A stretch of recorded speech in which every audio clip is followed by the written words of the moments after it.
what's going on, everybody? This is Miles, aka the Political Introvert. Thank you so much for joining me today.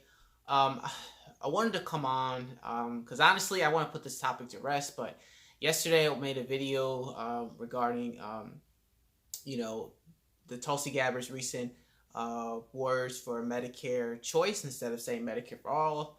The whole controversy. And just basically the disgusting treatment that people have been giving her without actually looking into the details, thinking that she's dismissing Medicare for all as a public option. And I broke it down a little bit further in the video yesterday, so if you guys want to check it out, I'll leave it down below. But I'm just wanting to express my disappointment in a lot of commentators. It's so funny. Since Tulsi Gabbard has announced her presidency, up until, well, it was actually until Bernie announced his presidency, first people were excited because she was running. And now, since Bernie Sanders is in the race, now people think that she's, if she doesn't go coincide with what Bernie Sanders says or does, then she's basically, she's not a progressive. She's not this. She's not that. And I understand that there are a lot of people who want to support Bernie Sanders. I mean, particularly what happened in 2016 where, Bernie was cheated out of the primary. Let's all be honest. The DNC, did a whole bunch of rigging and all this voter, all this election fraud that was going on. And I know a lot of people want to see him win. And, there are some people who agree with ideas. That's fine. This is not to say you can't support Bernie Sanders. If you want to support a candidate, this is not just particularly Bernie Sanders. The reason I'm bringing his name up is because a lot of people who have been critical of Tulsi are Bernie supporters. And again, you have the right to support whoever you want. That's completely fine. But don't sit there and prop up Bernie Sanders and then, and ignore his flaws. But yet, when an important issue comes out, you expect Tulsi to be the person to make a statement on. And let me give you a prime example of that. So, does everybody remember when Julian Assange, it was back in May, where Julian Assange was arrested? And, he's currently in prison right now. And, it was about, how his leaks back in 2012. And, a lot of people were saying that, oh, Tulsi should make a statement. She should say something about this. And of course, she was on the right side saying, that Julian Assange was, being unfairly prosecuted and it violates our free speech. And she even went further to say she would drop the charges against him. Meanwhile, Bernie Sanders at the same time said nothing for about 2 or 3 months.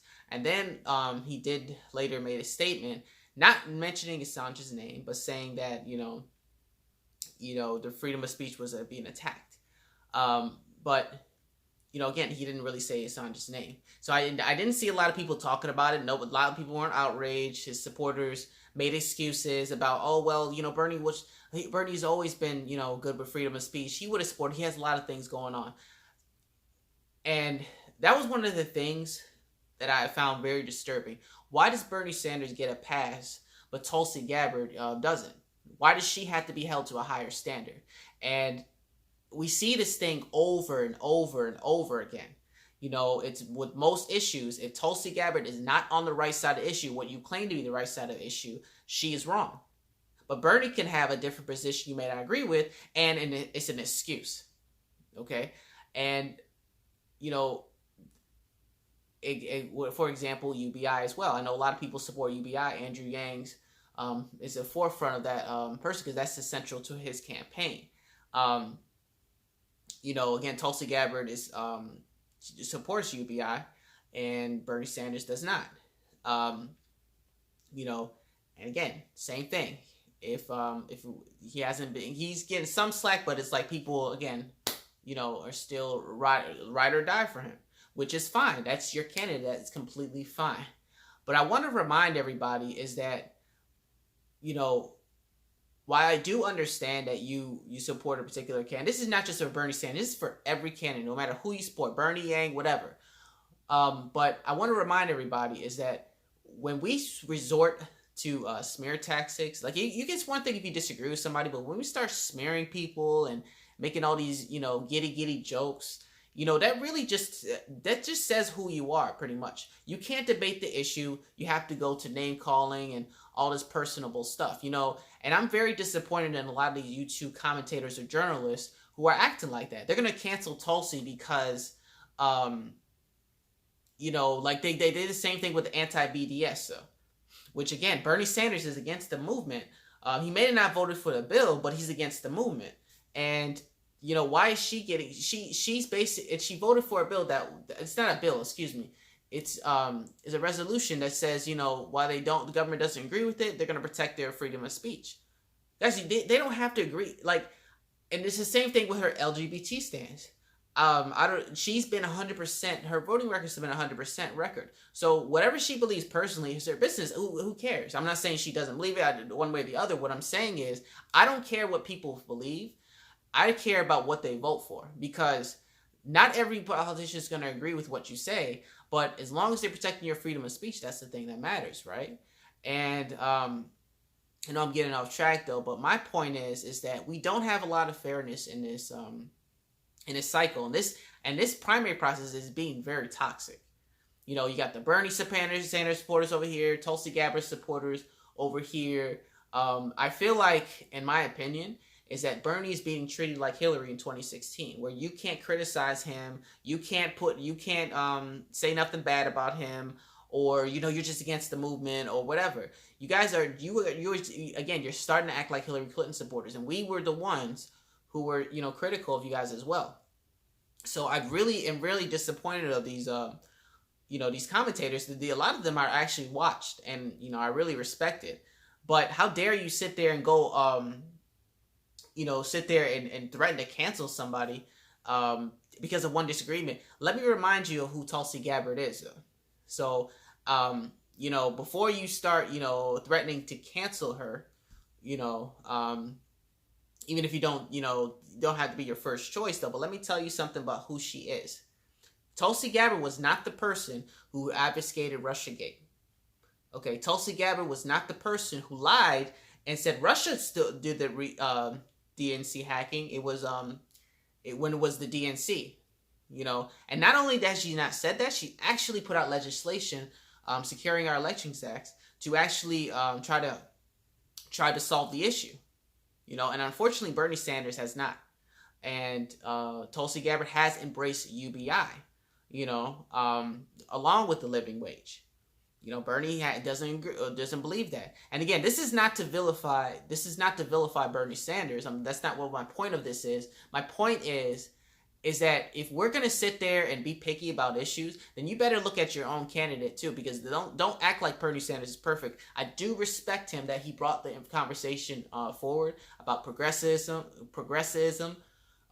living wage, Medicare for all, which is very important. And I understand that people have a different approach. Like they want a single payer system, and that's okay. Well, let's have it as a debate. But let's also remember that all the bills have a private insurance option in there. Okay, please don't tell that lie. I know some of the supporters are saying that that private insurance almost doesn't exist or has a little bit of role into the bills. Well, that's actually not true. But again, kind of explain a little bit more in the other video I made the other day. But my point is that we just need to treat it with fairness. So treat everybody with fairness. Let's debate the issues. Let's not sit there and come up with smear tactics and doing all this cancel culture. Because honestly, if you're gonna act like that, okay, then don't get disappointed. And particularly to Sanders supporters that are more critical of Tulsi than Bernie. And I feel like Bernie should get more. If in fact, in my opinion, Bernie should be more critical than Tulsi, because he has more of the power. He's the front runner. He's the one filling up stadiums. He has the power to make change. Yes, of course he can't do it on his own, but he has a movement behind him. And when Bernie does things like cover up for the DNC election fraud, let Tulsi get being hung over there while the DNC cheats her out of the primary. And the reason why, yeah, it doesn't affect him now, but it will affect him when the primaries start. I mean, it's starting to affect them now because they're starting to do it already. But when you prop up Elizabeth Warren and pretending that she was the one who came up with all these ideas, then Bernie, that Bernie is, and not only that, is that Bernie Sanders, like, their campaign is even propping up Elizabeth Warren. They're trying to get Warren supporters and Sanders supporters to unite. And I thought this was a primary. This is not the general yet. So we need to have this out now.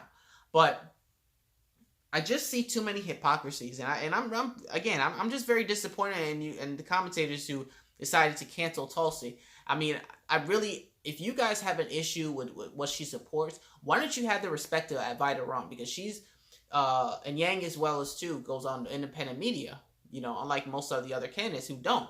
And so why don't you just reach out and ask her, talk to her, have an interview, and if you still don't agree with her, okay, then you do you. That's fine. But you sitting there throwing tantrums and acting like with the name calling is unnecessary, and it really tells me what person you are, though. Okay, let's all be professionals. Let's debate. If we don't have to agree, that's completely fine. But let's also remind you that if you're gonna have that same energy, the treatment towards Tulsi Gabbard, then you better give it to Bernie Sanders. Because again, the more you cover up for his flaws, the more disappointing you're gonna be in when he goes into office and he starts picking establishment picks, similar to Barack Obama. I'm not saying Bernie Sanders is Barack Obama, but let's remember is that he already he has like Ro Khanna on there, and there's been a lot of controversy with him, and of him making comments. I believe he was going after Tulsi a while ago, and that's really disturbing in my opinion. So again, we can have this debate, but let's not sit there and lie and just threaten to cancel, because honestly, the treatment that Tulsi's beginning is very, very disturbing. And I just don't understand. Like, Tulsi Gabbard doesn't take any corporate money. She doesn't take any PAC money. She takes it from the people. She may have different views. You may not agree with particular on their issue, but don't you dare say she's a centrist. Don't say that she's not progressive. That is false. And that's a lie. Okay? So just be honest. Give the facts, give their positions to your viewers, and let them decide for themselves. You can have your opinion. But don't sit there and lie because you're upset about a position that she took, though. That's where your credibility gets lost in that. All right? Let's just all be respectful in that. And let's just move on, though, because we have bigger problems to worry about now, though. And that's all I had to say, guys. This is not really like this is more of like a little bit of a rant, a little bit, because honestly, this past week has just been very, very, it's just very disappointing. Like, we're not even talking about the NPR interview that Tulsi had with that reporter. We're talking about what she said on that in that interview with Medicare for Choice. And it's just so sad that the one who qualifies the most out of almost everybody on that damn stage is treated the worst. And it's bad enough she's fighting the military-industrial complex, Wall Street, and the whole establishment. It's like the progressive Times here are turning against them because she's threatening Bernie. And that's where they perceive her, as a threat. They're going more hard on Tulsi than anybody else in this race, though. And it's just so sad. Again, you can criticize Tulsi, that's fine. But be fair. If you're going to have that same energy, you better make sure you give it to every single candidate, including Bernie Sanders, period. No ifs, ands, or buts about it, though. But again, if you're going to sit there and prop up your particular candidate and then smear the other no matter what, then you know what? Then you don't deserve to be. Then honestly, you really expose yourself for who you are. So anyway, guys, that's just that's just my rant. Please let me know what you guys think in the comments. Do you think I'm being too hard, or maybe you agree, about the commentators just dropping Tulsi? I mean, that's their business, but it's just sad. It's not just them, it's the supporters. This is this whole primary section. I'd never seen it before in my life. So I want to know you guys' thoughts. So please comment and share below if you liked something in the video. This is Miles, the political introvert, signing off. I'll talk to you guys soon. Take care.